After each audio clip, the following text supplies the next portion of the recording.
Welcome, everybody. Thank you so much for sticking with us into this very last session of the last day. So it's 3:30. We are going to get started right away because people, if you're like me, are losing steam a little bit, and we want to get this really awesome information to you before that 5 o'clock witching hour of brains stopping. So my name is Kearney Coupland. I'm going to be facilitating today. One last time, I'm going to try to keep everybody on time, which I'm confident. I feel like our presenters are, yeah, we're going to be on time. So this is the Indigenous Adaptation and Traditional Knowledge session. We've got a very broad geography of presentations today. We've got our online folks. We're covering a lot of different spaces. So we'll jump right in. What else do I don't need to do anything else. Yeah. Okay. So we're going to jump into Chandler is here to present online for us. And I'm going to sit down and start my timer. Okay. Awesome. Thank you so much. Hello, everyone. And yeah, thanks for sticking around for the very end of the conference. A huge thank you to Columbia University and the conference organizers, especially Sheehan, for letting me present and attend virtually today. I know that many of us have recently experienced funding disruptions in our work, and having the ability to shift to virtual attendance has really been such a blessing, and I'm really grateful for that. So I am Chandler Countryman, and I am with Washington Sea Grant, and I'm here today to share some work that I have been fortunate to be a part of, a very small part of a large team and efforts and relationships that existed way before I came on board. A little bit about me, I was very much hoping to be able to co-present this with one of my tribal partners today, but unfortunately we just couldn't get the timing to align. I myself am not Native and want to be clear today that I am not speaking for the tribes who were part of this work, but simply as a partner in this larger effort of coastal resilience by communities that I have just the absolute privilege to learn from and work with. I'm tuning in today from Seattle, and I'm a guest in that area for in more ways than one. Originally from the East Coast, I only moved to Washington 2 years ago, and I'm still learning about the great state and all of the just amazingly wonderful things that the Pacific Ocean has to teach me. And I'm here today to share with you about some ongoing work to identify and address some needs and barriers to tribal climate adaptation on the coasts of Washington and Oregon. So, Native American tribes face a complex array of climate change threats to their communities' health, infrastructure, culture, and economies. And the coasts of Oregon and Washington are home to more than 24 Native American tribal nations who are each contending with climate impacts, including sea level rise, coastal erosion, increased storm frequency, extreme heat events, ocean acidification, and much, much more.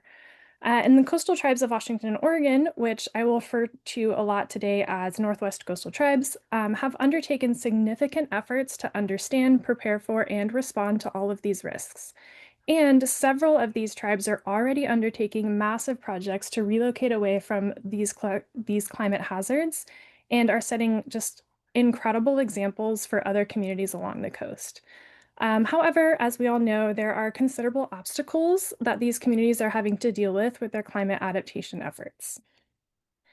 The work that I'm presenting on today was done by a team called the Tribal Coastal Resilience Project, which was a collaborative effort of tribal and non-tribal partners. So it was co-led by the Climate Impacts Group at the University of Washington and by the affiliated tribes of Northwest Indians with partners from Washington Sea Grant and Western Washington University.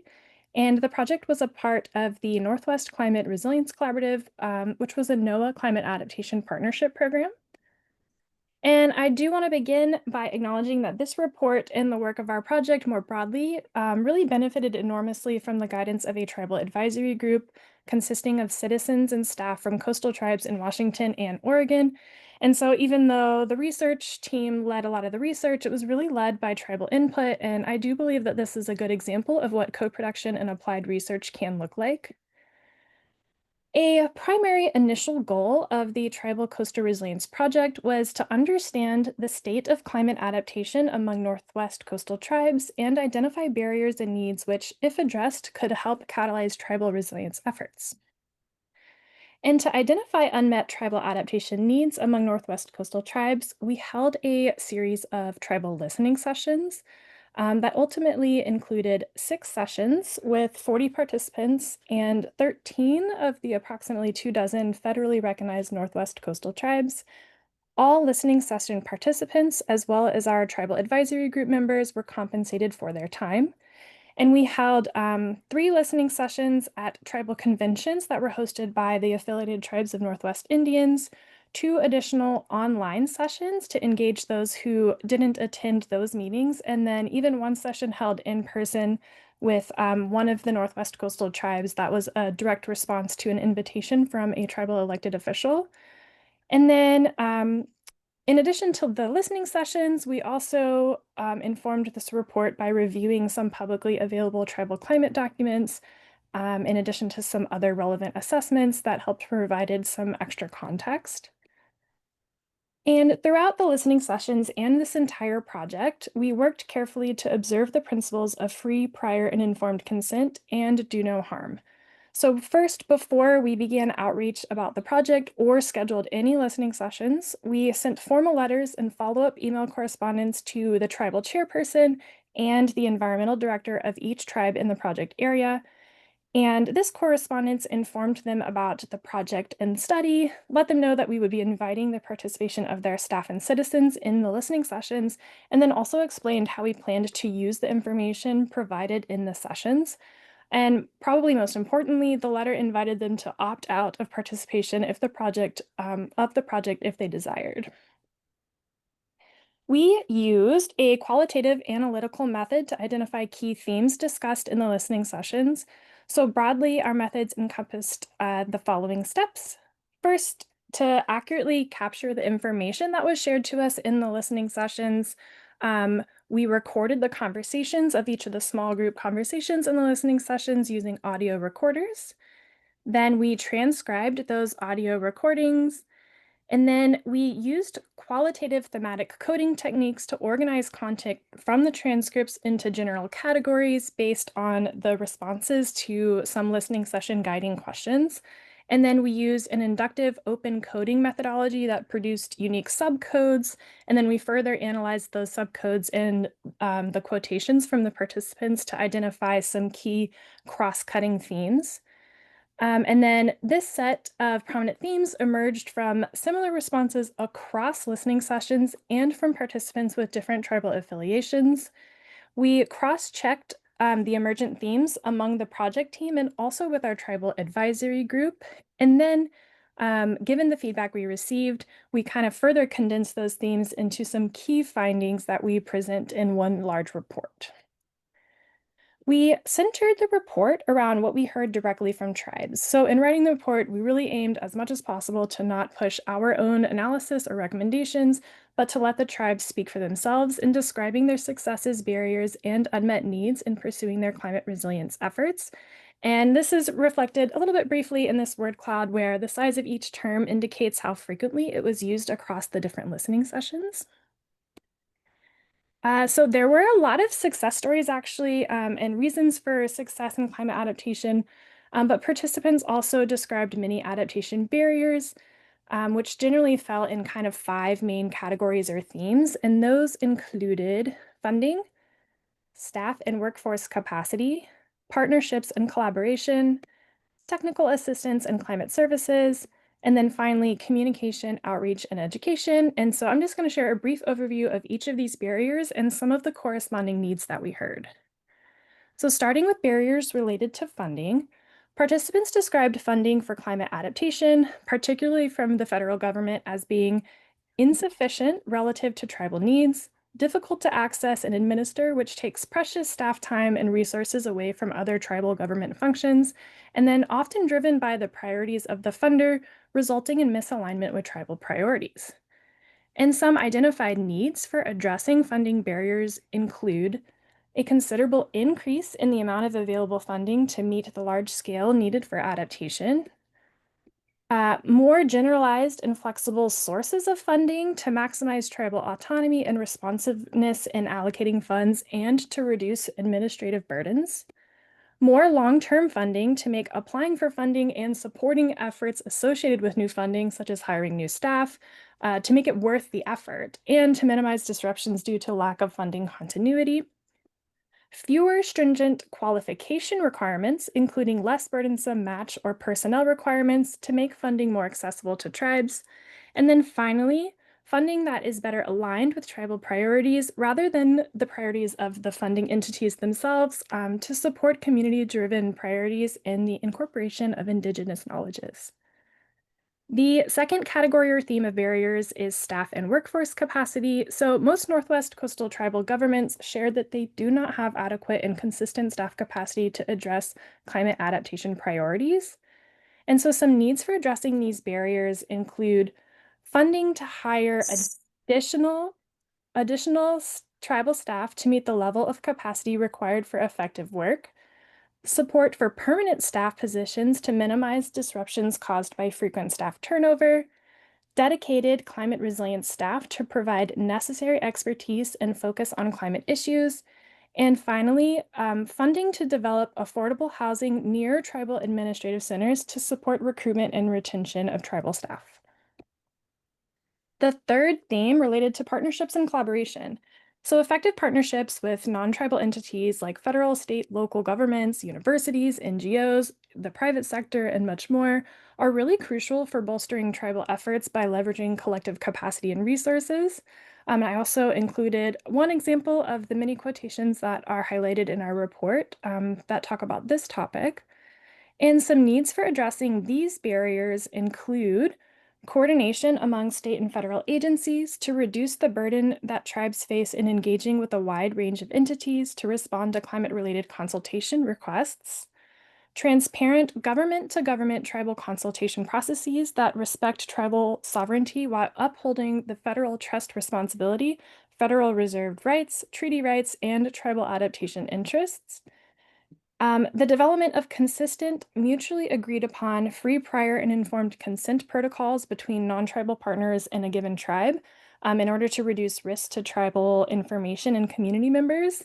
And then finally, establishing partnerships with tribes and developing relationships before projects begin in order to ensure that tribal values and priorities are incorporated into projects and collaborations from the outset. The fourth theme of barriers related to technical assistance and climate services. So insufficient technical assistance in the form of like climate and other relevant expertise, services, and data remains a significant barrier to climate adaptation for Northwest coastal tribes. Some needs for addressing these barriers include localized climate and environmental data and associated technical assistance to support tribal climate adaptation decision-making, technical expertise and services for a range of other related fields like engineering or project management to be able to support tribes' adaptation planning and implementation, and then opportunities such as funding or training to build technical expertise and staff capacity internally among tribal governments and citizens to ensure continuity of institutional knowledge and long-term capacity to address adaptation needs. And then finally, barriers related to communication, education, and outreach. Northwest coastal tribes face numerous barriers in communicating their adaptation concerns, needs, and priorities, both to tribal citizens and also externally to other audiences. So the needs for addressing these barriers include enhanced mechanisms for tribes to communicate climate impacts and adaptation information so that they can better engage and build support for adaptation within their jurisdictions, communities, and areas of interest. Tribe-specific climate adaptation communication, outreach, and education programs to increase community awareness and support of adaptation priorities.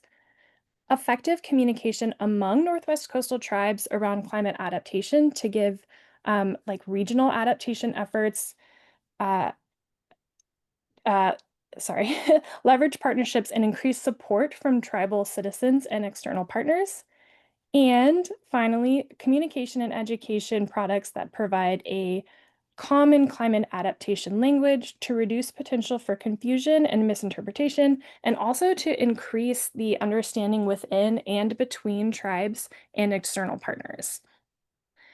And so we knew that no matter how hard our team worked to raise awareness about the project and maximize our tribal engagement for the listening sessions, that we probably wouldn't get 100% participation from every single coastal tribal project in the area, during the collection period. So to address this, we do have a living addendum to the report to offer voice to those who were unable to participate in the listening session process. And this addendum is available online on the report homepage. You can read about the barriers and needs in greater detail in the full report, which is available on our project website, and I have a link to that in my last slide.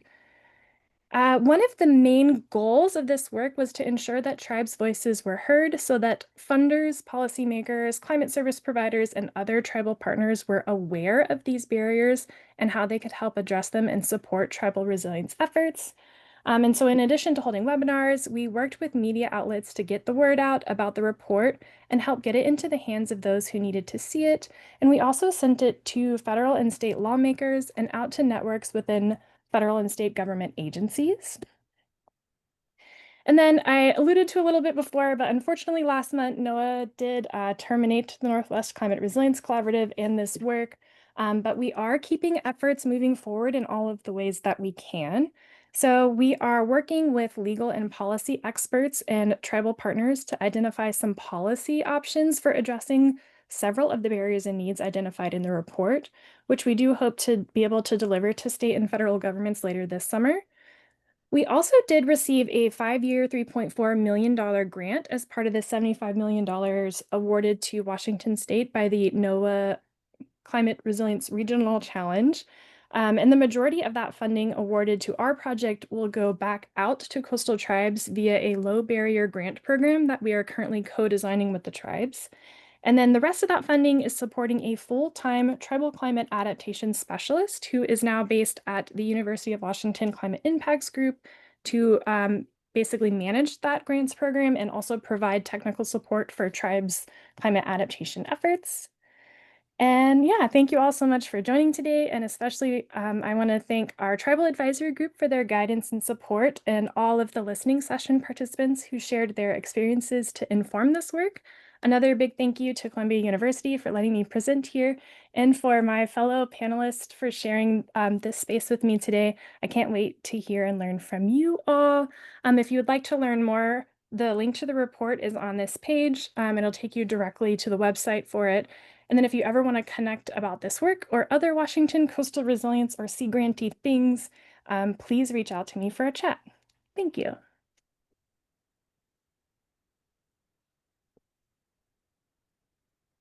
Great, thank you so much, Chandler. It's I feel so inspired by your work, but also hearing from all these groups that are suffering these funding issues and are still charging ahead and doing the work. So appreciate that from you. Appreciate that from everybody else who's in that space right now.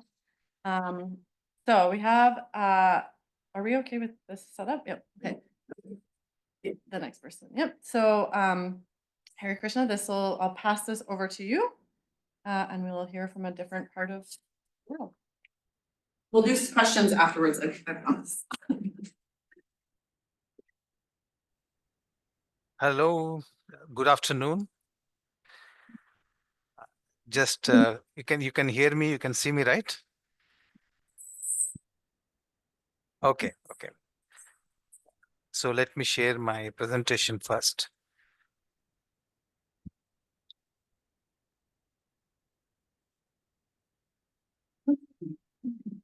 Okay, you can see? Great.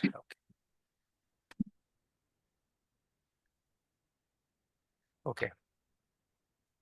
Okay, nice to see you all. Thanks for turning up for this the last session. I'm sure you must have been tired attending since morning. And but this is the last but not really least, because we are talking about very, very important segment of the population, our demographic, which is the indigenous people.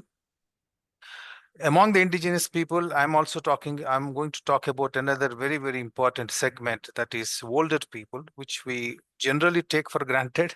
we usually neglect, especially when from the policies perspective, from the finance perspective, especially in the development initiatives, because we think that older peoples have seen their past, so we don't have to worry about them. So we really want to counter that perspectives, and we want to highlight two things. One, the importance of older people's knowledge, wisdom, and living experience in climate change adaptation and climate change mitigation.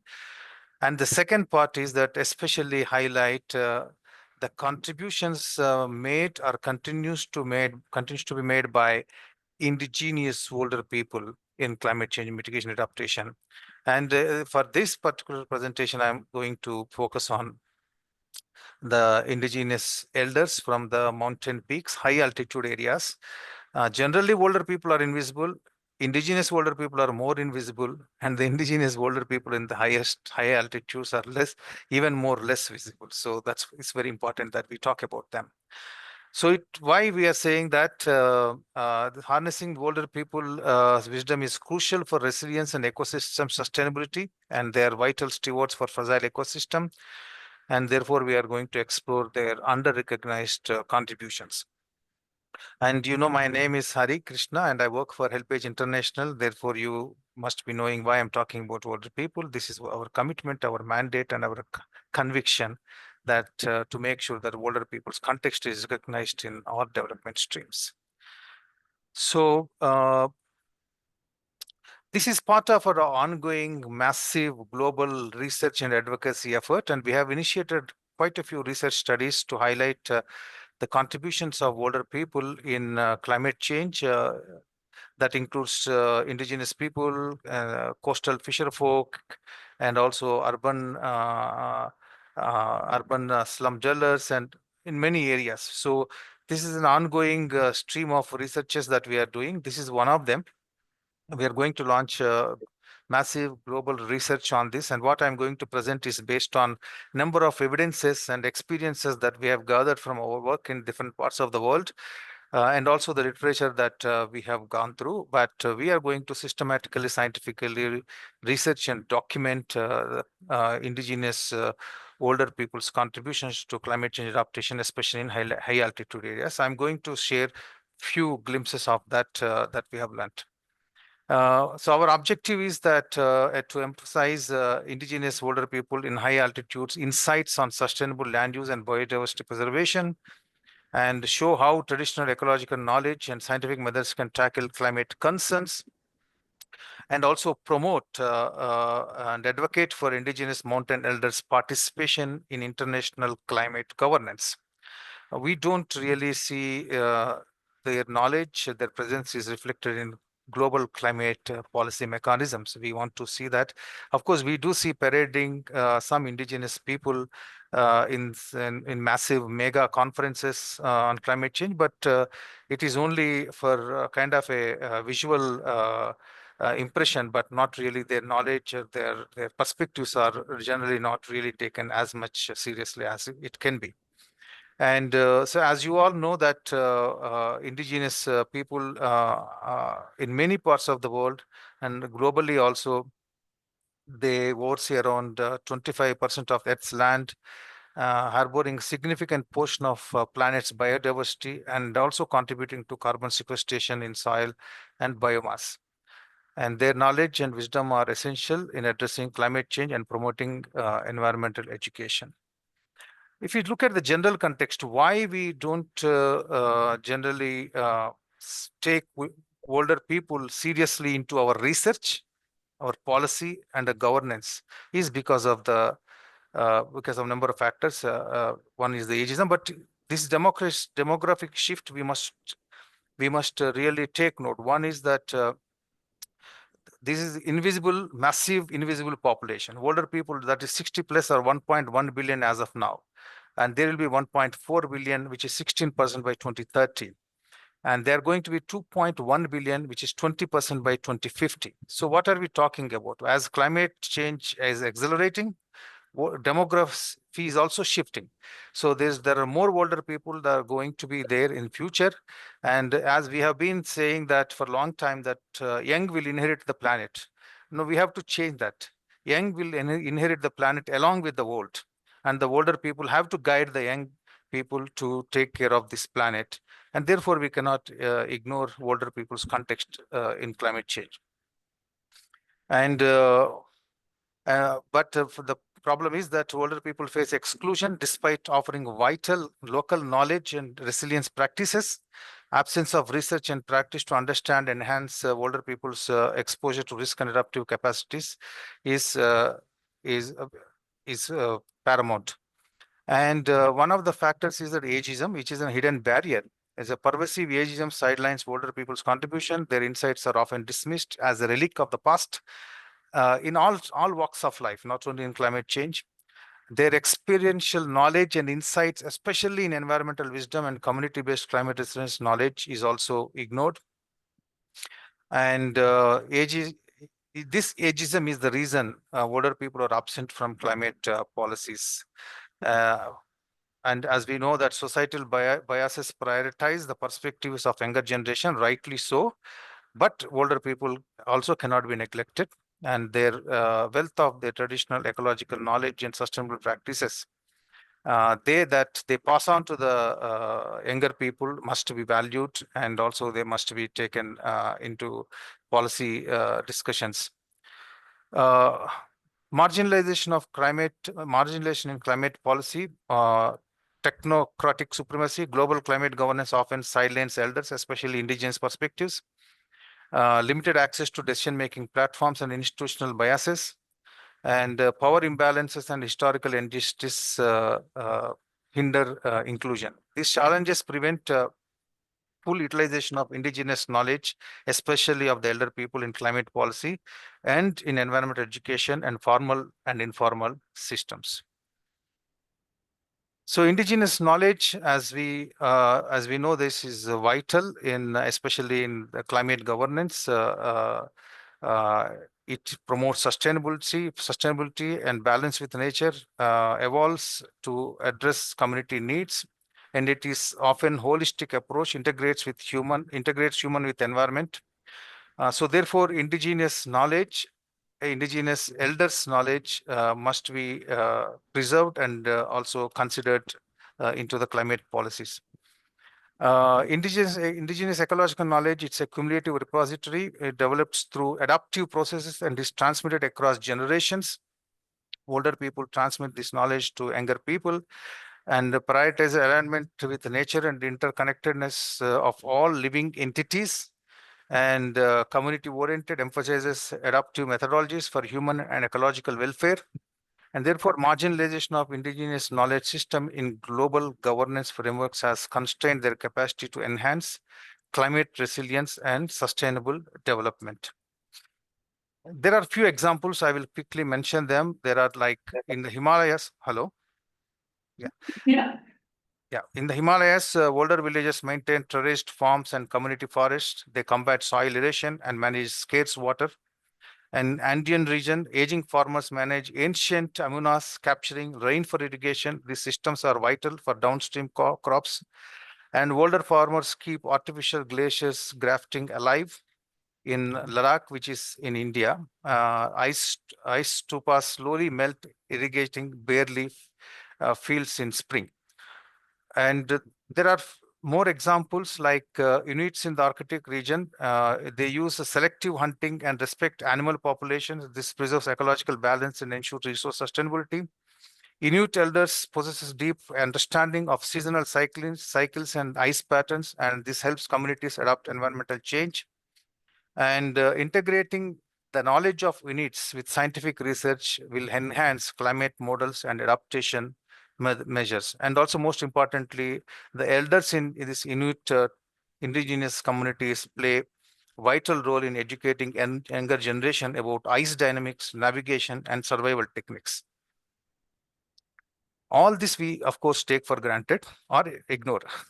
And in Nepal's Mustang region, cooperative farming projects bring young migrants back. They restore fields and adapt ancient water systems. In Bhutan, older households run homestays, teaching traditional crafts, while younger members handle logistics and digital marketing. and institutionalize, exchange, embed elders' knowledge in curricula, tie youth scholarships to elder mentorship, apprenticeship in Bhutan. This is also in Bhutan, that they have a system that they show how through intergenerational approach, older people and younger people can work together. So what is important is that we must recognize the transformative potential of elder-led climate stewardship. We must combine traditional ecological knowledge with scientific methodology to establish comprehensive strategies for environmental management and promote reciprocal connection with nature. And we should promote community-based approaches. Indigenous older people play a pivotal role, providing historical background and customary practices necessary for informed decision-making. Their involvement is not just beneficial, but crucial. And also the examples I mentioned before also highlight the fact that intergenerational dialogue for sustainability is vital. Older people are conduits between generations, transmitting ecological wisdom, cultural principles, and sustainable methodologies. So therefore, we must integrate indigenous wisdom into climate and environment education, indigenous wisdom of older people. So we must incorporate their knowledge into curriculum through stories, practices, and case studies.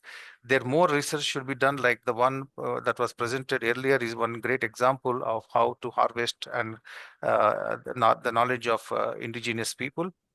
When we say indigenous people, we should not forget that it is largely older people who are the holders of this indigenous knowledge. We must mention this. We must not take it for granted. We must partner with indigenous elders to co-design environmental education materials and activities. And we should include field-based learning led by elders, emphasizing observation and hands-on application of sustainable practices. And also we should promote cultural immersion programs, and we should create mentorship and leadership opportunities. So in conclusion, I would say that reframing older people as indispensable ecological stewards is urgent.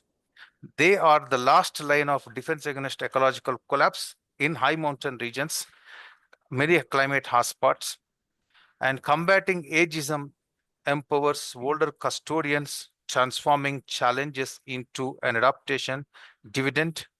Invest in intergenerational solidarity for thriving landscapes. So this is what, with this I will conclude. And actually this is an ongoing research, number of researchers that we are doing. We welcome collaborations, and also any leads for funding will be greatly welcome. And I will leave this with three questions that you can see on the screen, because my reading is very slow. Please just take a picture so that you will remember these questions. So please note these questions. If time permits, we'll discuss this later. But otherwise, please discuss these questions among yourselves. And I would really welcome you to reach out to me with your suggestions and inputs. Thank you so much.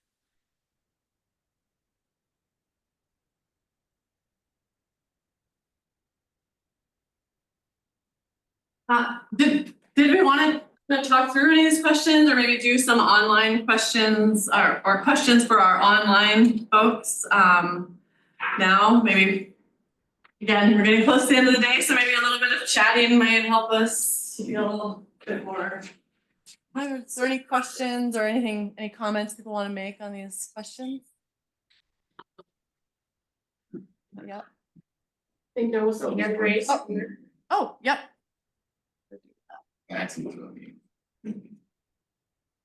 Hi, thank you so much. I might have missed the earlier part of this, so I'm sorry if I did, but my question is really kind of trying to balance what the elders in communities have to offer with, the age of AI and technology as a potential solution, if you will, to a lot of the climate anxieties that our youth are facing.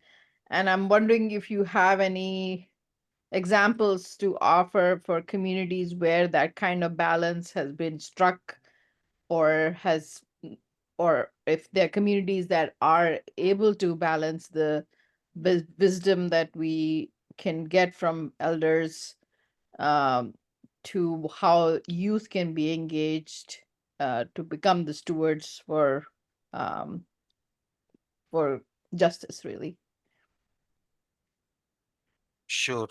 Thanks for this question. I think we have a number of examples through a number of projects that we have initiated that are focused on intergenerational approach to climate change adaptation in Uganda, Nepal, Vietnam, Thailand, and also in the Philippines, where older people and younger people work together, and older people provide guidance on various forest management activities, water harvesting techniques, and also agroforestry, and also soil carbon sequestration in the soil through biochar production. These are the older people that they teach to the younger people, and while younger people bring digital technologies for weather monitoring, and also making sure that many of these activities, outputs that come out of the activities, produces that come out from these activities are properly monitored and also connected with the markets through digital technology, and through making sure the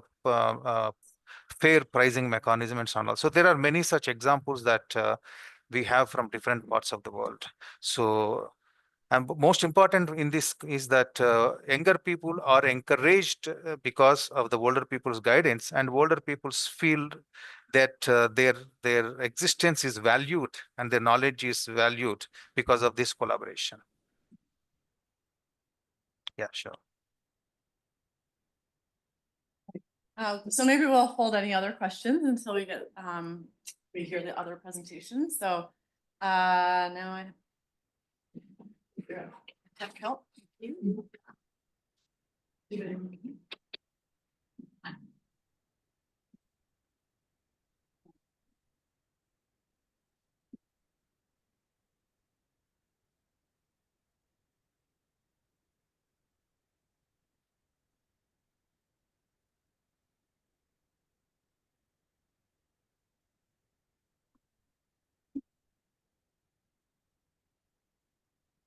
Oh, that's showing up there. Okay, great. So we, in this kind of similar vein, are talking about knowledge sharing, information between communities. My name is Kearney, Coupland, and I work with Devalynn and Pokiak. I'm Devalynn Pokiak, and from the representing the community and yeah, from the Canadian Arctic. So we have been working together for years. Tuck is a community that's thinking about their adaptation, and relocation planning being one element of that. And so in working with the hamlets and having these conversations, we've gone through case studies and looked at other communities that were faced with similar challenges and what they were doing, and kind of came to this decision that maybe it was a good idea to have communities talk to one another rather than being like, this is what the case study says, so this is what we should do. So at the same time that we were kind of brainstorming what that might look like, Sea Grants in Alaska we're holding similar types of meetings. You may have heard about this. Pokiak has been come up a few times, so people on the move, changing climate. From that, a group from Alaska was organizing a very similar event to what we had kind of had in mind. So in April, we got together as a group between 4 Alaskan communities and Tuck for the Adapt in Place workshop in Anchorage to really just spend time chatting about what these adaptations looked like, and what managed retreat looked like, and what relocation planning looked like. And really today we're just here to talk about what that process was like, and what we heard back about how effective that was, and how we kind of organized that workshop. So this is our crew, and we had 3 days to just chat through some of these topics. The purpose of the workshop was really to facilitate this exchange of culture and food and conversation, and find similarities and consistencies and differences and barriers and all of these things that we talk about kind of at a high level in research, or how we think we may see things play out in the actual space, to talk about adaptation challenges, to develop these community-based networks for adaptation planning, and then learning from one another, really. Again, trying to remove that just case study approach to like, let's actually talk about what happens to people in these scenarios. And then just providing this opportunity to engage a networks of practitioners who can support.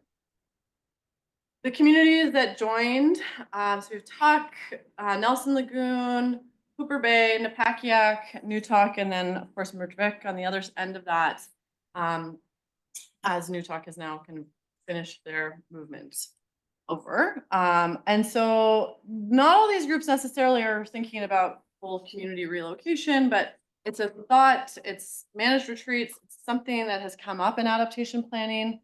And so just being part of these conversations. There's many more communities in Alaska in particular that could have been part of these conversations, but there's limitations to people's time and money and space. And in having these conversations, while it's great to have so many people together, we've tried to make it a group that we could actually sit down and chat with one another at tables and it not feel incredibly overwhelming.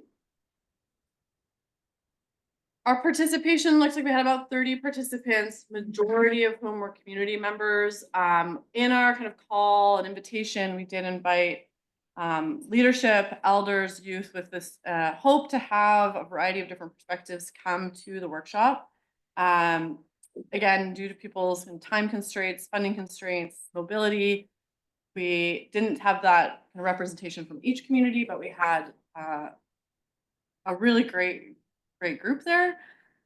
We tried to limit government attendance and consultants attendance.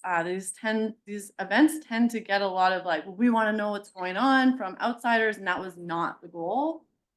So we tried to really limit it to the folks who could provide some insight into like, oh, you want to do that? This is how we might see that playing out in government. So ANTHC, Municipal and Community Affairs Canada, a few consultants in the room who had worked with the communities on their planning, on their project, and then the group of academics who also were organizing it.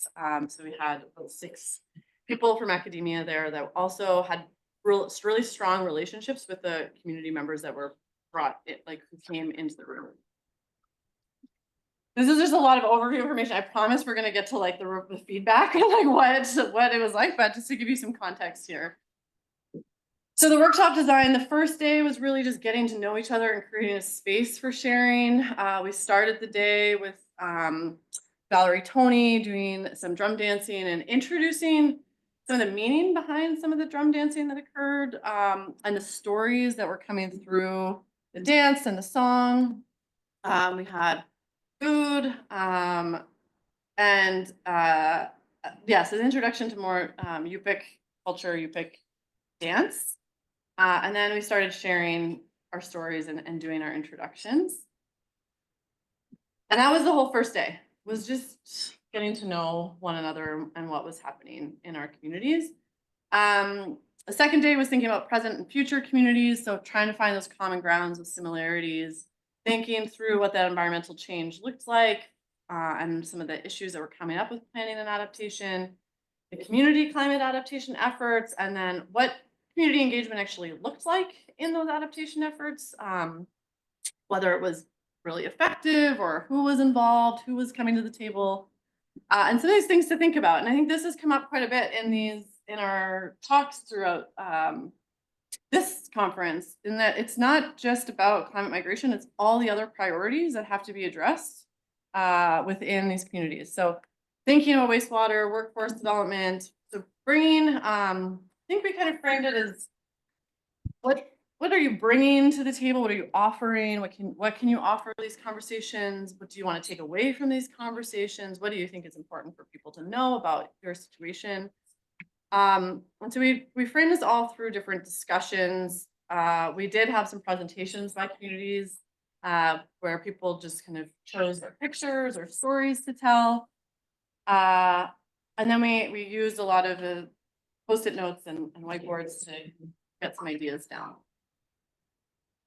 Day 3 was really about keeping the conversation going. You know, how did this work? What some of our next steps were in order to keep the communication going? And so just a few examples here of what some of these discussions during the day looked like. We had some maps that were involved, some people really showing some of the erosion issues they were running into, our discussions about what some of the major issues were that were being seen. And just a lot of talking, talking over lunch, talking with some prompted questions, but really just creating space and time and coming up with some of the critical components of adaptation for these specific communities. The approach again was really about time, just creating time and space. These are great conferences where we're talked to all day. Doesn't always make a lot of space to like sit with those thoughts and then be like, hey, I wanted to ask you this thing about this other thing you mentioned earlier, right? Having those open discussions and the more informal presentations. And when we found where people were like, oh, we had this video that was done in our community, we're going to show that on a break. And we just, because we were a little more unstructured, we were able to just be like, yeah, let's do that. That sounds like a good use of time. We are not necessarily focusing on what the focus of those conversations were. That's kind of, again, that was meant to be for communities to share with one another and not for us as external actors to hear about what those concerns or barriers are in this particular case. We did ask people about what they thought of this kind of framework. We had some Likert scale questions and open-ended questions. People seemed to like it, which was a big relief. But they actually, like half the group said they wanted more presentations. They did want to hear a bit more, get a bit more context. And then logistics wise, 2 days probably could have been enough for this. Maybe with some more time, like meals or bowling or something in the evenings. The key takeaways: people need time to talk and to get to know each other and to build relationships. This is where I'm supposed to stop talking, which I continue to do, and we'll kind of converse about some of these takeaways. So. Well, I think the key takeaways for me was that I was able to connect with these people from their communities and be able to like see how what sorts of strategies that they use, and like because we're trying to navigate through how to be able to like use municipal government and the government and to get the funding and to be able to identify these sorts of entities that we need to use to be able to help my community and adapting to these environmental changes that we're facing. And my community just recently completed the mitigation strategy of 53 million. So now that that's done, we're starting to look into how to protect the inside of the community of the harbor, and also because relocation could take years of planning, and that's what the takeaway was. Another takeaway was with the last things that you got to start planning now if you're going to plan to relocate. And with about 1,000 people in the community, it's going to take some years. And this mitigation thing is going to last us about, it says 30 years. So that's what we're hoping, and that will give us enough time to be able to come up with plans on how to be able to relocate the community, and also in a good, make sure that everybody works together and are on the same page. And then I think that relocation can go smoothly, but I know there's going to be lots of disagreements, but you gotta, I think if everybody comes together, like the community, the government and municipal government, I think that if everybody comes onto a common ground where we could all just hopefully move the community and where everybody could, feel secure and also be able to still do their cultural practices. Yeah, and I think there's just a lot of conversation about culture and traditions, and finding those one of my favorite conversations was about cooking different types of game, and it was oh, we do this, we do that, and then finding those kind of relationships and similarities, differences, and really that learning about what people are doing on the ground, and some of the really creative, unique ways that people are doing this work, right? So we learned a bit about what worked and didn't work. Part of the conversations we had was translators, like having translators there for elders and language. And then our structure was loose, but that kind of worked. And then it also kind of didn't work. You learned. Yeah. Yeah. So opening with dance was beautiful, but the feeling was kind of like, what are we doing here? Like we didn't do an introduction to start. That might so structure, unstructured structure is what I think we're a little ahead. So we can chat more about that in during the question and answer or afterwards, but that's that experience for that workshop, and we're happy to kind of tell you more about what worked and didn't work afterwards. All right, thank you.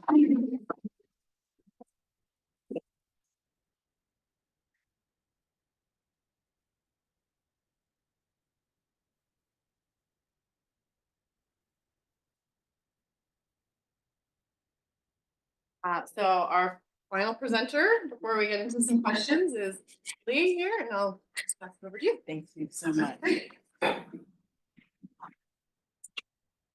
My name is Lee. I'm an artist coming from the Great Crossroads of Turtle Island. I'm here to speak of Acequia.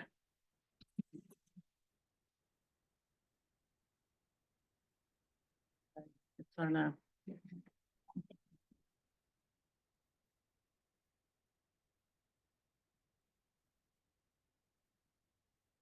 Acequia is an Arabic word that means the flowing towards life.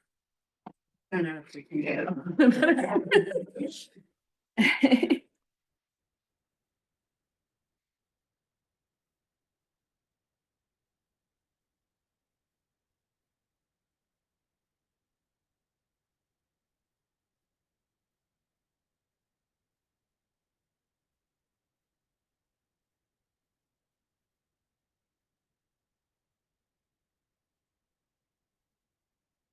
Sorry. I wanted to no, I just changed. Start at the ranch to honor my son, who is not able to be here because he did not want to leave the ranch, and I don't blame him. He's in the middle, long sleeve black shirt, holding down the cow getting doctored, and he's following in his grandfather's footsteps, who, as he tends over 800 irrigated acres in the Central Rockies. My dad started working here when he was 16, and I developed my deep love for mountain landscapes as I trailed behind him across these meadows. This ranch is 9,000 feet. We can grow grass. This grass can feed goats, llamas, sheep, yak, or cattle, and does across steppe ecologies. This is down 7,000 feet. We acquired the Taos Distillery about 20 years ago, and my son Thatcher learned how to walk in this garden. You can see how the Acequia waters flood and penetrate the soil deeply. You don't have to water often, but you can grow a lot of food with it. And the most important thing that we learned in Taos is about acequias and how it is a democratic distribution of water. It's a migration of practice more than people. It originated in the South Asian steppe over 4,000 years ago, migrated across North Africa as part of the Islamic golden age of engineering, up into Spain. Spanish carried it to the Philippines and over to the Americas in their settlements through the Patagonia, Andes, up through Mexico and to the Southwest, where we are pacientes on the Los Lobatos ditch in Taos. The core of Acequia practice is querencia. The social structure, and this is why it's important, is that water is maintained in the commons. We're facing water privatization, and this is very dangerous. So it's a prime example of a functional community-centered practice which provides nourishment to local citizens while strengthening local ecologies. And the fact that such a diverse range of cultures maintain the same practice of water sharing shows us the core values of this Indigenous practice. This is the Zarqa or Blue Valley in the Rif Mountains in northeastern Morocco, where we were in residence with Green Olive Arts. So mountain ecologies share a similar hydraulic flow. Pretty much farms are interlaced with irrigation dishes, and they flourish by directing water through ancient canal systems into fields.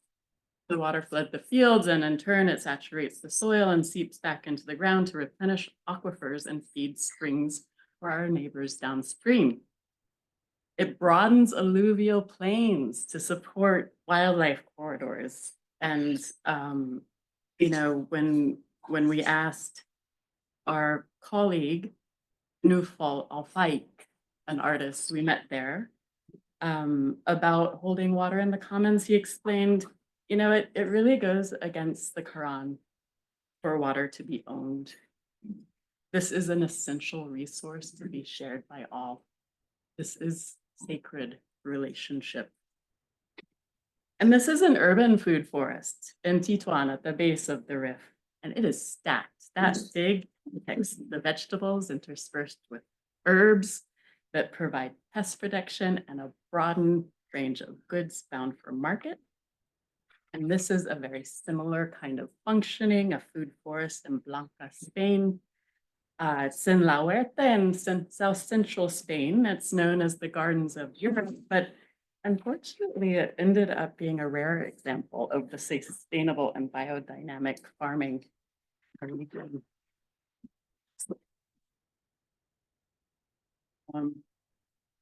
Some do, some do not. People eat without a thought. Everyone feels the day getting hot, and no one wants to unravel the plot of whose fault it is.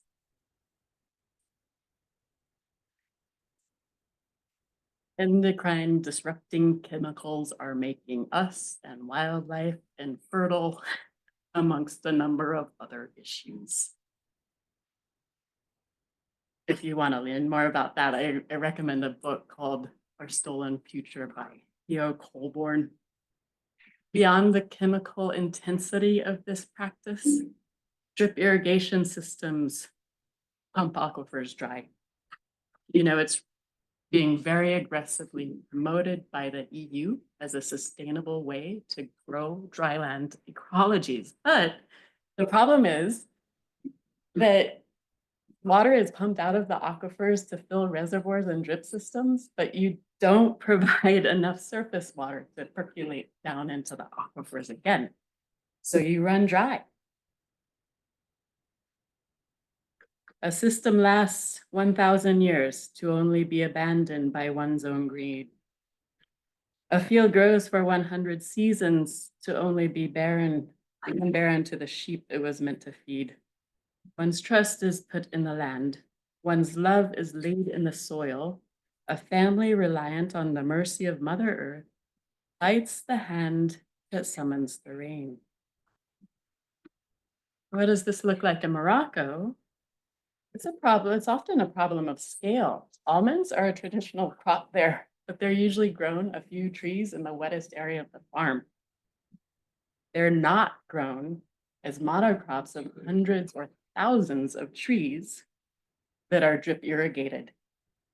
European markets dictate the implementation of these modern drip systems. And while it might be a short-term boon for farmers, they're also facing severe water scarcity in the very near future. Most importantly, when crops provide for consumers outside Morocco, it decreases the availability of locally produced food for Moroccans, while it's, you know, adding to this water scarcity. A nation discards, holding no other regard but to serve oneself. French ecologist Pascal Médard explains how there used to be a sect in the Yarol region of southwestern France. They were outlawed. They were replaced by drip irrigation. water tables have dwindled to 10%. And it's generally blamed on climate change. But he says no. No, the rains are coming in the headwaters, certainly enough to charge healthy aquifers. And indeed, I walked up to the headwaters to visit some colleagues with my dear friend and collaborator, Daniela Jules Garza. And our colleagues like threw up their hands in exasperation, like it has been raining nonstop for 6 months. Water trickles like flowing diamonds through the velvet soil that is our gold. Seeds nurtured, people fed. The soil continues to grant the people with food, farmers with crop, our children with health, and our planet with life.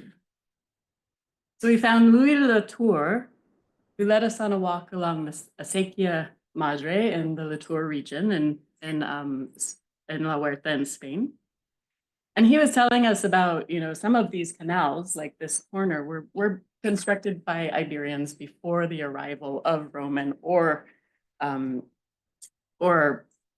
Andalusian water engineering. And this is a good example, like we find in the Inca in Peru, that mountain people understand mountain hydrology, and a acequia practice really complements the range of existent indigenous relationships and workings with water. We harvest water, we increase the flow. And I personally don't understand how a snapshot acquired by a relatively brief academic studies of drip irrigation trumps 4,000 years of demonstrated success. And I can only think that it's a power move to extend these structures of colonialization. This is a very strong mitigation tool. So Louis constantly gives tours to officials because they are eyeing his water and they want it. And during our walk, as he shows everybody, we witnessed revived aquifers, clear waters, flush with rare damselflies and frogs are indicators of a clean and functioning watershed. Their neighboring town, Ferez, was tricked into ending their acequia system for a drip reservoir system, and their springs went dry in a year. They forgot to pay their electricity bill, pump was shut down, they came back, and then went dry when they started up again. He had the amazing idea, once he's getting water into these revived fields, he started working with the government to put chronically unemployed people into the fields to farm them. We loved this idea. He loved hearing about how Taos acquired such strong water rights. We have preemptive water rights in the West, which is pretty extraordinary. And so this is a self-portrait by Daniela. Garza means crane, and I love how she's holding it in her heart space.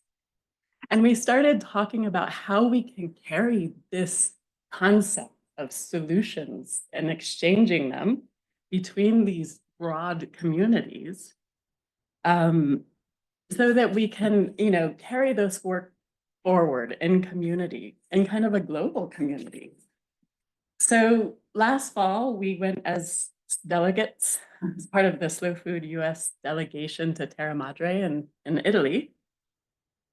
And I want to use this to challenge kind of the dominant narratives that I found at this conference, that the Global South are simply victims.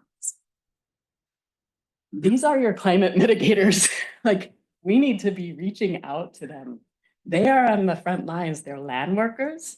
And here they're coming from Ecuador, Afghanistan, Saudi Arabia, the Philippines, Mexico, and Española in Mexico. This is an opportunity. How do we engage and connect them? And so what we're doing is making a creative space. Housed in an historic adobe that we renovated over the course of 20 years. It was a former bootleg operation, is why we call it this. But we are building a retreat space, a SciArt incubator, a natural laboratory, and dedicate ourselves to deepening understanding of mountain habitats and inviting research, reflection, and creation around ways we may weave traditional water systems into restorative practices in the arid regions of our world.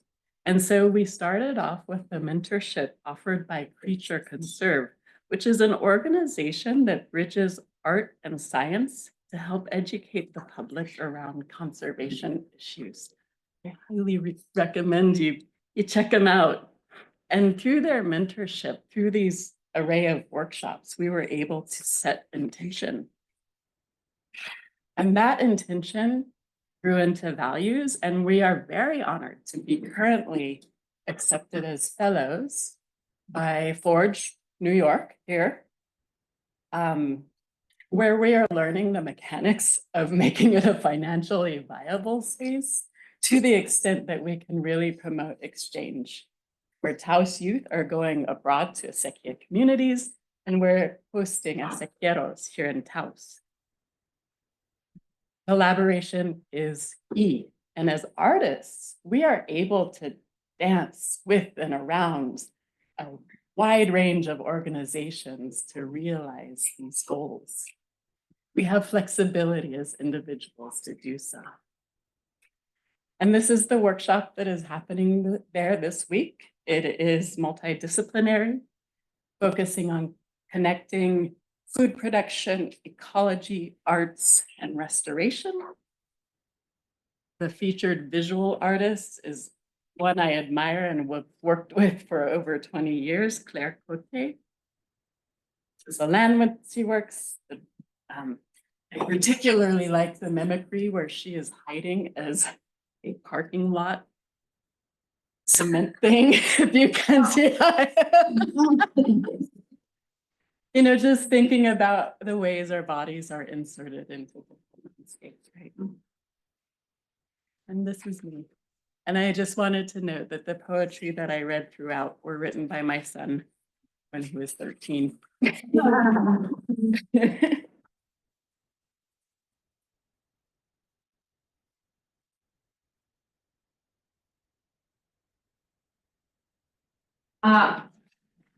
Beautiful. And I kind of just lost words. And also appreciate that all of our presenters stayed on time. Well done. So that means we have lots of time for some questions or comments or thoughts. So I don't know if we want to sit up here or answer from where we're at. I don't know. But does anybody have? Yeah, great. Start us off in the back. Hi, my name is Natasha. My question is for Lily. I really appreciated your presentation. And I am a water specialist by training and have worked for many years in different contexts, mostly also in Southwest Asia, North Africa region. So familiar with some of the areas that you shared with us about. And I wanted to first just say that I think that what the approach that you're taking to working with communities, and especially Indigenous communities that have tremendous knowledge of their water resources, is a really important framework that I think we should all be thinking about in terms of how we promote water management or sustainable land practices, especially amidst a changing climate. I think one of the questions I have, or I guess maybe it's a comment that really invites your reaction to. I think that where I'm wary is the conclusion being about the drip irrigation systems itself, as opposed to maybe the underlying systems that are imposing drip irrigations in contexts where it might not be relevant. Because in other contexts, drip irrigation can be tremendously beneficial for a community, and flood irrigation could be very devastating, especially with growing heat and evaporation rates to aquifers. So for me, what I see when I hear that is it's really great to have found that conclusion in the community you're working with, that that's not a sustainable practice and that the communities themselves have greater knowledge of what might be more beneficial. But if it's going to be brought out to a global scale as a conclusion, I guess I wonder, would you be like the position, what I hear also underlying that is like, actually what we need to be thinking about is how we approach decision-making and management of resources, as opposed to a conclusion about the technology or the approach itself. And I'm just wondering what your thoughts are on Makes that. perfect sense. And I think in my notes, because I'm a studio artist and not really used to presenting so much, I did note that drip irrigation is completely appropriate in some contexts, and that it's not a one-off thing. Acequias really need networks. You know, you need a whole community because it is water sharing. And it's also very specific to steppe ecologies. Like, it's not something that we're trying to promote in all places. I think you're right to say that it's really the approach of working together in community and recognizing these deep and sacred connections with the landscape and what does that mean. So so my understanding is that the lands in all of these places, especially this on Turtle Island, have always been tended. And it's been tended in different ways, but it is that kind of community-centered sharing of resources with and beyond humans so that we all maintain balance. And so it's not, you're absolutely right. It's more about the approach and not the physicality of the practice. And yeah, that would be my response. Thank you. Sure, yeah, try to start. I think this question is maybe for everybody. I feel like Hari might have some thoughts, but kind of stumble through. So it sounds like there's some really amazing projects happening specifically to serve Indigenous communities and tribal nations. I'm really curious what folks here think about incorporating TEK in spaces where it's maybe not as traditionally compatible, like in more urban adaptation spaces where tribes have been moved off of their lands, or maybe the frameworks aren't as transferable, and for all the reasons folks don't take that kind of information or source as seriously as an engineering report. Yeah, very big question here, but I'm curious what folks think about like the practical application, how to, I guess, how you've seen that advocated for.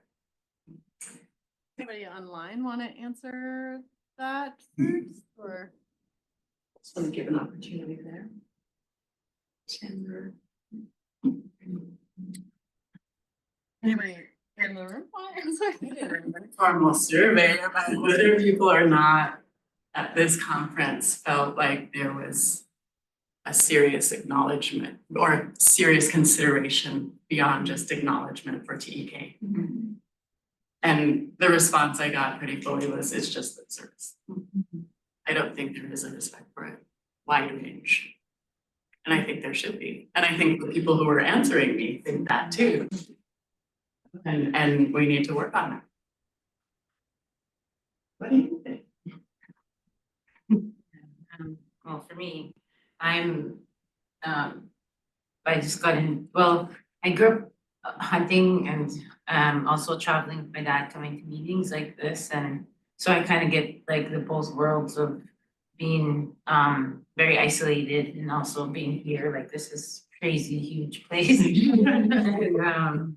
But yeah, I think like for me, what I'm trying to do is that because I already got my traditional knowledge, I'm trying to push for my education, because I feel that as well, like you need academic to be able to be heard, kind of.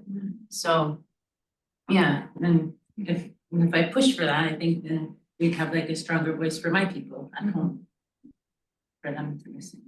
I also challenge academics to recenter knowledge systems. The reason the stories are not here is because the people are not teaching them. And how can we get our institutions to do that? So, you know, I helped establish these Styles African American Heritage Gardens to honor a mentor of mine. And it was interesting reaching out because, yeah, it's a diverse organization. And when you're mandated to diversity, it's an easy way to check the box, as I found out a lot of environmental organizations felt. But are they really, is that really where their heart is? And I got a lot, here's your free bird program. I was like, I don't want a free bird program. I want to figure out how to put that ornithologist in the teaching position so that they are bringing a lot of their own knowledge to that teaching space and that they are teaching the whole range of our community. Ari, I see your hand is up. Did you want to respond to the question?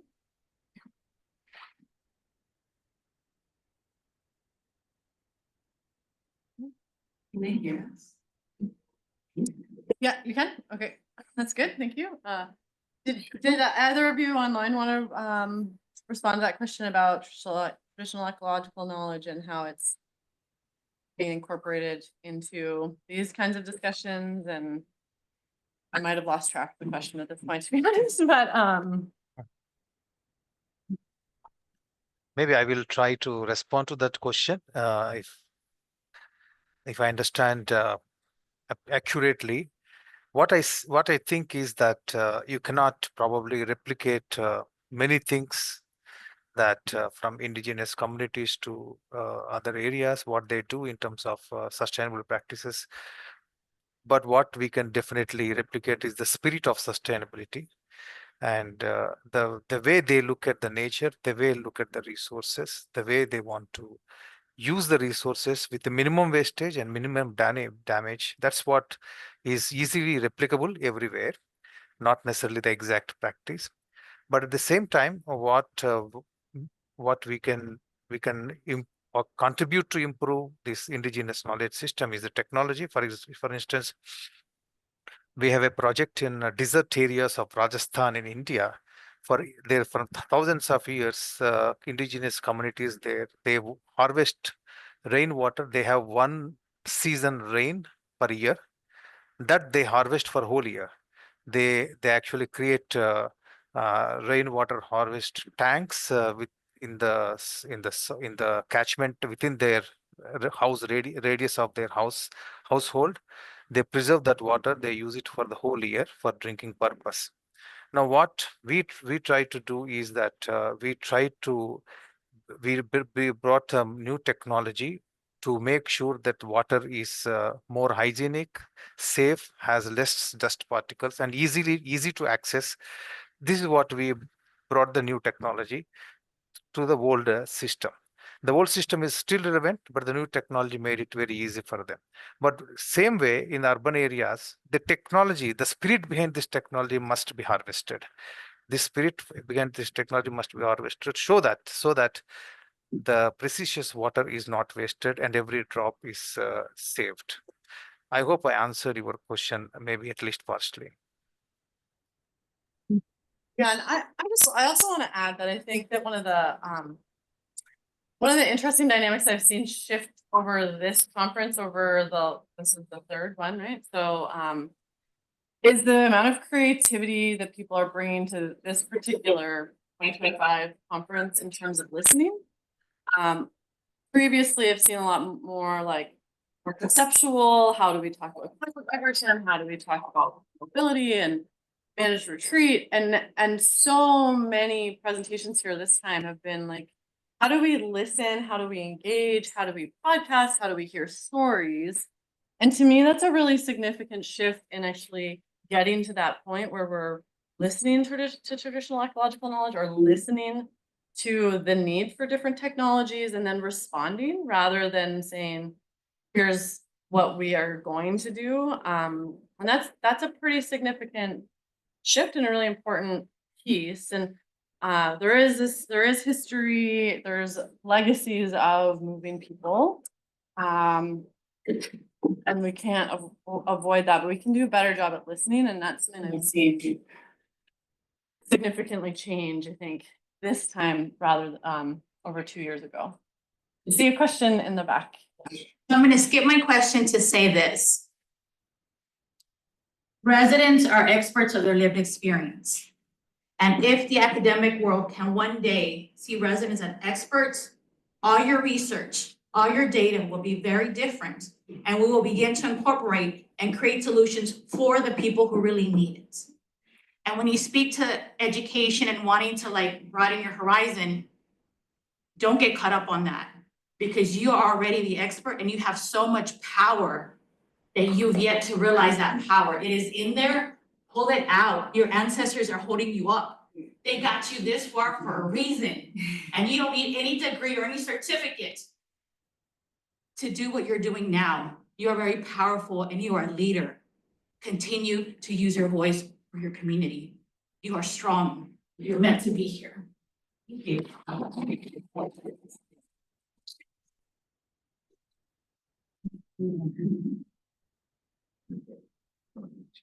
There is a question online, so we're gonna jump there and then we'll come back. Hi, it was partly a continuation of what was already posed, and I'm sort of getting this to what I was hearing at the conference earlier today about, societies who feel that they have enough, or communities, I should say, that they have enough for themselves to be able to become better communities for receiving, climate migrants. And I wanted to reflect on that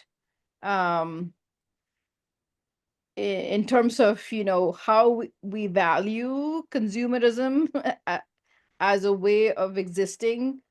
So in a capitalist society that we find ourselves in, and trying to figure out how do we respond to this moment of, climate migrants with, having the respect that we need to have for resources that are limited, obviously in areas or geographies which already have arid climates and have limited resources in terms of water or other things that are scarce. Obviously, there are natural boundaries that need to be respected, but in more urban contexts where a lot of the natural resources or the geographic limitations are maybe less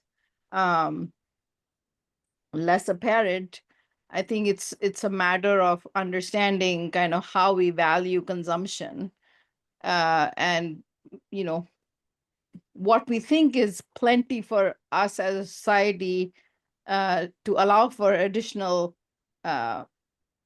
people to be included in the community. So I guess my question back to the speakers is, we are trying to sort of impose values, if you will, for nature and resource conservation onto a mindset where, people feel like as long as they are not in competition with people who are coming into their communities for sharing those resources, how do we change that paradigm to be able to think about, making the same value system be the force guiding us as we think about climate migration?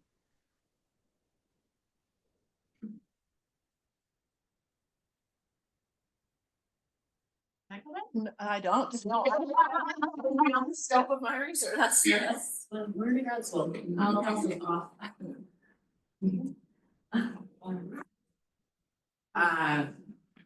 I don't think there should be a single value system. I recognize the commonality in Indigenous value systems, but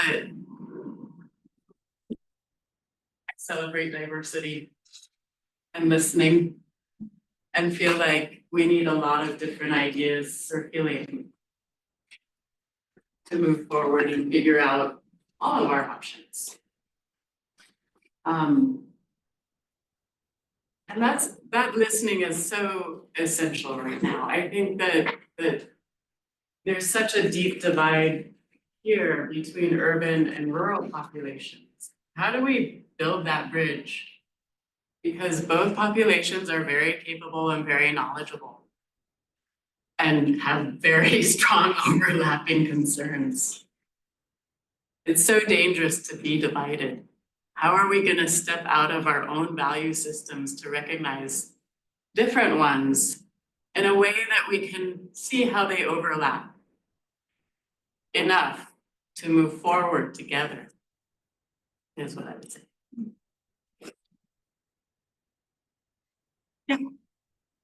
Thank you, panelists, so much for your time. This has been really informative for me, so thank you. And my question, first, my name's Nicole, nice to meet you.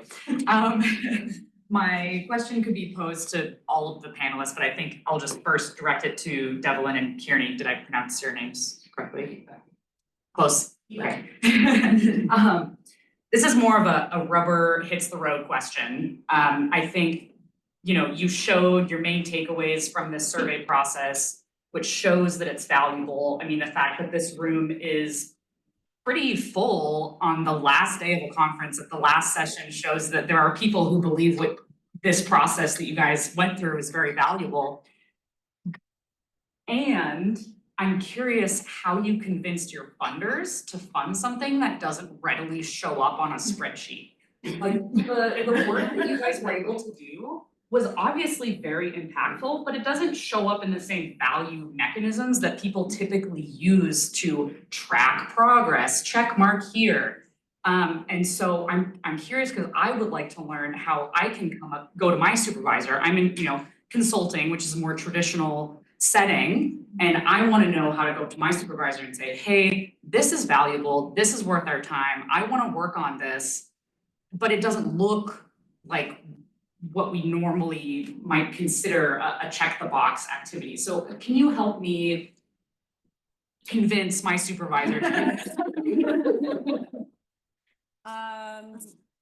Well, so I should say part of the workshop was paid by Sea Grant Alaska, and that is not my realm. So I can't really speak to how those funds came about to pay for that portion. But what I can say from our side is we were lucky enough to work with Climate Change Preparedness in the North, which is a Crown Indigenous Affairs Canadian government.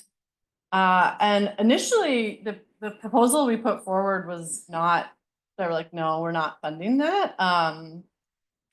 But we did get seed funding to try to talk to the community, talk to the mayor and council, and talk about like what did they need to then work on planning moving forward. And what that came down to was we need to talk to people who've done this and like find out what that experience is like. In addition to like funding a relocation coordinator position or adaptation coordinator position now, as we like think through that adaptation, and a steering committee, and a lot of the conversation has come back to capacity. We don't have a steering committee because we don't know what the steering committee needs to do yet. And we don't know who to invite to be part of that steering committee because this is all so new. And so in the Canadian context, we don't have the same experiences. Tuck is the forefront. This is the community that is working through relocation planning as a result of climate change. And so it's kind of similar to what's happening in the US. It's like this grappling for like, who do we look to and what do we do? And it was just making the art, but those funds are held by the Hamlet. The Hamlet of Tuck makes decisions about how that money can be used based on what the funder in part we did what we said we were going to do with the funds. We can't necessarily do all the things and hopefully they're not watching, but we're just going to do what we want with the money. And then we'll ask for forgiveness later. Like ultimately it's still moving things forward, just maybe not the way we anticipated from the start. But that's community engagement. You can't ask to know exactly what steps going to be. So I don't know. I think our strategy has been like apply for everything and then see what happens. Into it. I think it's more like coming from the community, like because all this is new to us too in our country, like for the Arctic being able to, because we're like really melting. But I think it's like, yeah, like these sorts of things here being held here, like getting our voices heard and then everybody listening and then I think that you bring that back and then it all goes back to the community and the people and then like for now, like right now, we just realized that even that we had a government representative there at that meeting and she even also said that, you know, you start from the community up, not government to the community. So I thought that was really cool. Yeah, we were really lucky to work with communities that then the momentum has also been growing where the Alaskan Native Tribal Health Consortium is like, let's get money now to bring communities to each other's communities. And so once those relationships are built, communities can advocate for like, no, we want to do the trip, we want to see what's going on in this community. And that's the goal, right? Is to be like, to start those connections and then have the advocacy come from there. I'll also chime in. I'm an artist. I'm not attached to any kind of organization. And I don't make a lot of money at it, so I get really creative. And one part of that exchange for my home in Taos is I exchanged it, literally. I have a 3-bedroom flat for free, about 20 blocks away. I can cook there. That's no added expense for my day-to-day living. I did the same in Italy. That's how I was able to get there. And several places in Spain. You know, you use what you have and leverage it. And so you can think about budgets that way too. The Forage Fellowship I have right now, they're recommending don't start a nonprofit. You don't want to be a part of that nonprofit industrial complex, you know? And that's what it is in a lot of ways. If you can cobble it together, you're also going to give yourself a lot more freedom. Yeah. We are at time but we will probably stick around for a little bit and we just appreciate, I think the question that comes up with like whether traditional knowledge and Indigenous knowledge is part of the conversation. I may be remiss in saying this, but we are the last session on the last day. It is reflective, I think, very well of where traditional knowledge is standing in these conversations. So we do very much appreciate all of you being here and being part of these conversations. And hopefully will be day one. So have a great sunny evening and thank you so much. And we'll be here to chat a little bit or we also head up. Thank you so much.